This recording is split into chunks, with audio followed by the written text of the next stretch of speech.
cherchez une école de référence pour une double formation universitaire et professionnelle de qualité? Voici l'opportunité à ne pas rater. L'École supérieure d'administration, d'économie, de journalisme et des métiers de l'audiovisuel ESAE vous offre des programmes d'enseignement en licence et en master orientés vers l'emploi qui font d'elle une référence à travers les filières de l'administration générale et territoriale, l'administration du travail et de la sécurité sociale, droit, diplomatie et relations internationales, administration hospitalière, universitaire et intendance, journalisme et métiers de l'audiovisuel et toutes les filières des sciences de gestion. Une seule adresse, www.esae.bj.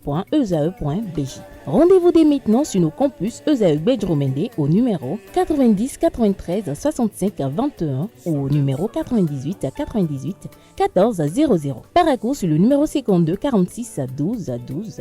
Aboumé-Calavi au numéro 52 88 44 44. Akpata au numéro 52 88 33 33. ESAE, l'excellence à un nom. Le bulletin matinal d'information avec vous, Nasrine Fatoumbi. Bonjour. Bonjour Abdelkader. Merci d'être là ce matin. Bonjour à vous, Waneldo. Bonjour. Merci également d'être là pour la page des sports. On démarre ce bulletin matinal d'information avec la participation du président de l'Assemblée nationale du Bénin à la 50e session de l'Assemblée parlementaire de la francophonie. C'est bien cela, amis internautes, bonjour et bienvenue dans ce bulletin matinal d'information à l'occasion de la 50e session de l'Assemblée parlementaire de la francophonie.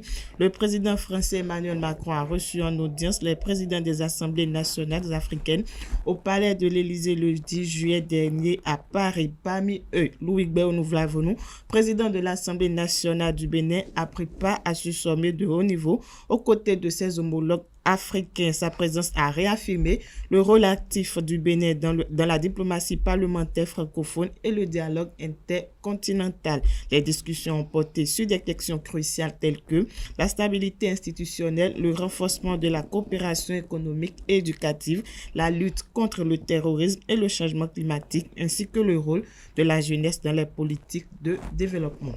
L'ancien président de la République fédérale du Nigeria, Muhammadu Buhari, est décédé hier dimanche 14 juillet 2025 à l'âge de 82 bougies.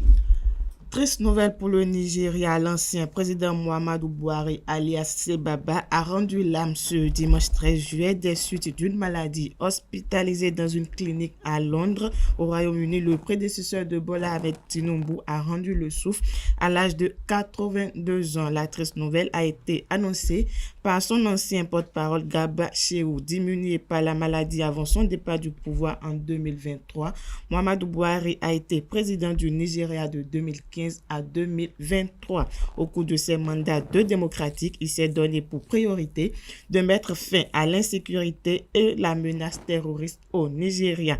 Muhammadu Buhari laisse derrière lui l'image d'un dirigeant déterminé, marqué par ses engagements militaires et politiques, mais aussi par les défis économiques et sécuritaires qui ont jalonné ses années au pouvoir. L'Institut des artisans de justice et de paix Champ d'Oiseau de Cotonou a organisé sa conférence de ce mois, notamment le 10 juillet dernier.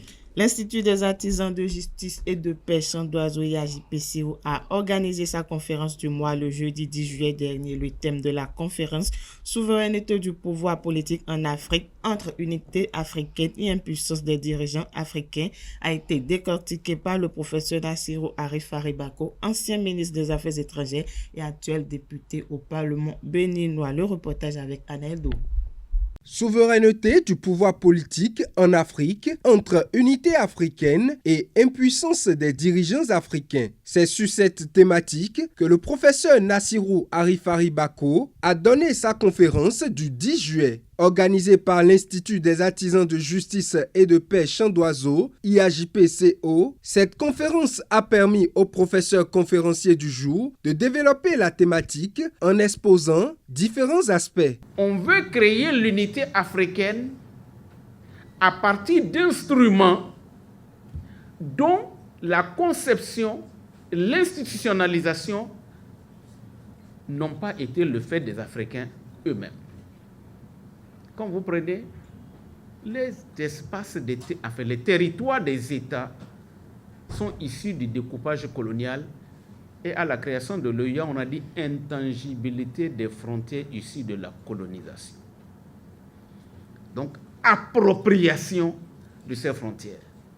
Et nous avons voulu maintenant, à partir de ces frontières, les transcender et créer un autre type d'espace.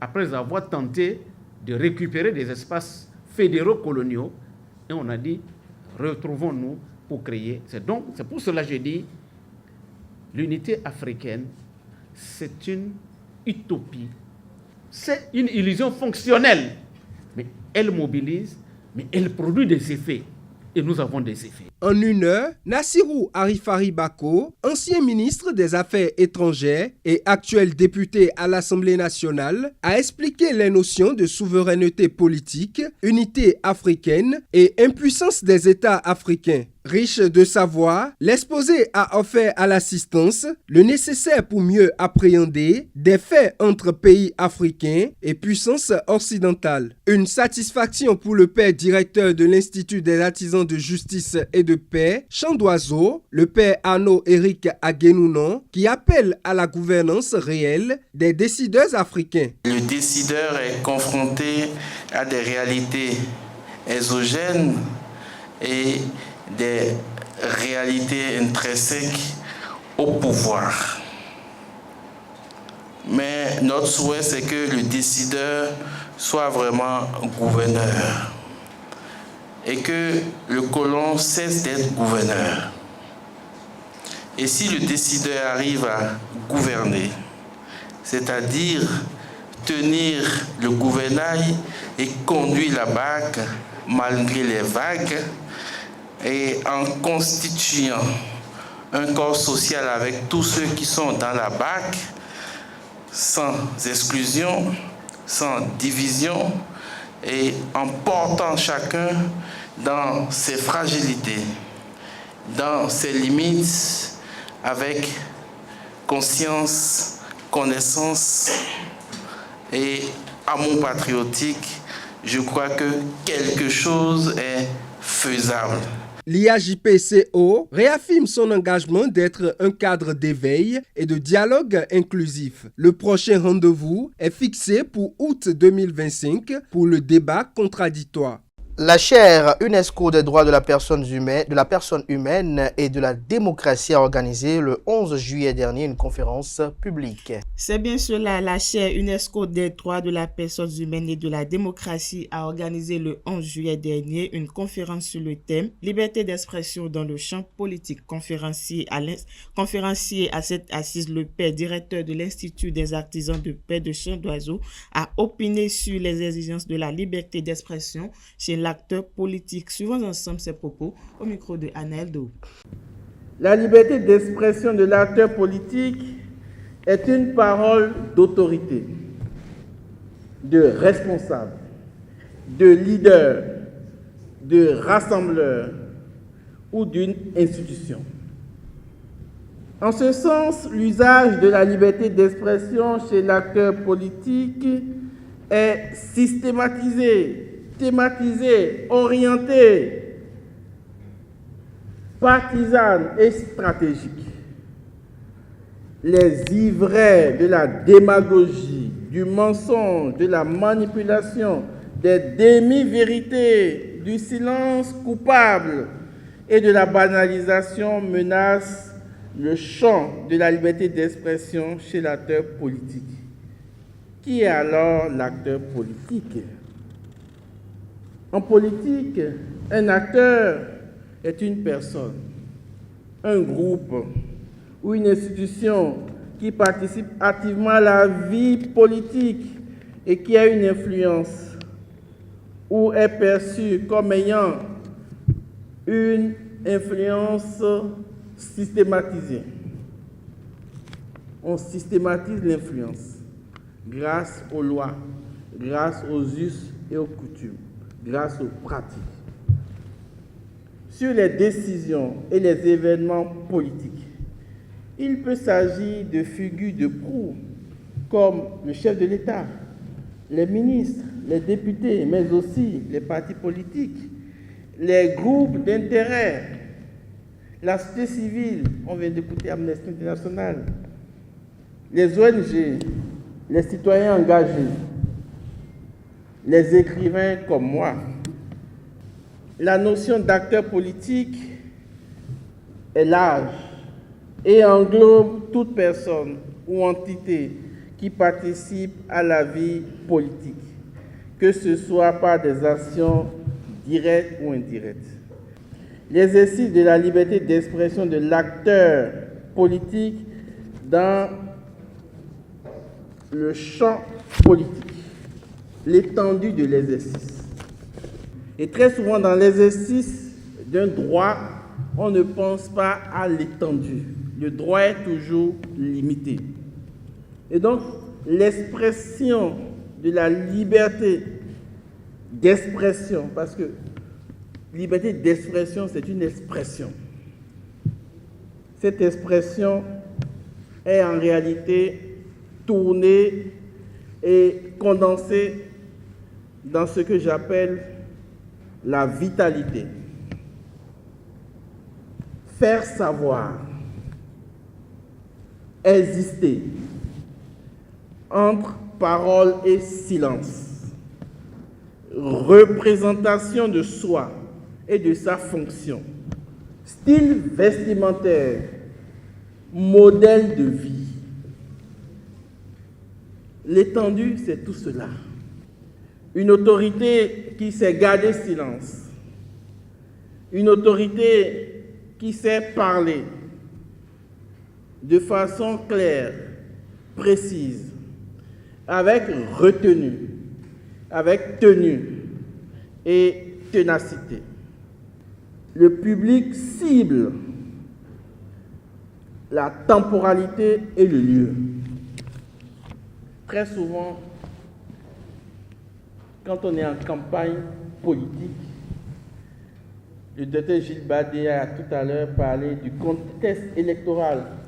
Le contexte électoral de prise de parole est différent du contexte d'une émission télé, est différent du contexte d'un discours, introduisant une activité scientifique, introduisant un colloque, introduisant une réunion, ou même est différent du discours tenu un soir en aparté. C'est très important que l'acteur politique puisse se situer par rapport à la cible, à la temporalité et au lieu. S'il y a un défaut que je connais à mes amis politiques, c'est parfois le manque de culture livresque et culture expérimentale empirique. C'est-à-dire qu'on a étudié, et au Bénin, c'est vrai, on a beaucoup de diplômés, mais très peu d'intellectuels. Très peu d'intellectuels. L'intellectuel, c'est celui qui a soif d'apprendre. On finit avec Paul Biya qui a annoncé ce dimanche 13 juillet être candidat à un 8e mandat. Le président Paul Biya a annoncé ce dimanche 13 juillet 2025 être candidat à un 8e mandat pour l'élection présidentielle prévue pour le 12 octobre prochain au Cameroun. Sur sa page anciennement Twitter, le président Paul Biya a écrit, je cite, « Je suis candidat à l'élection présidentielle du 12 octobre 2025. Soyez rassurés que ma détermination à vous servir est à la mesure de l'acuité des défis auxquels nous sommes confrontés ensemble. Il n'est pas de défi que nous ne puissions pas surmonter », peut-on également lire sur sa publication.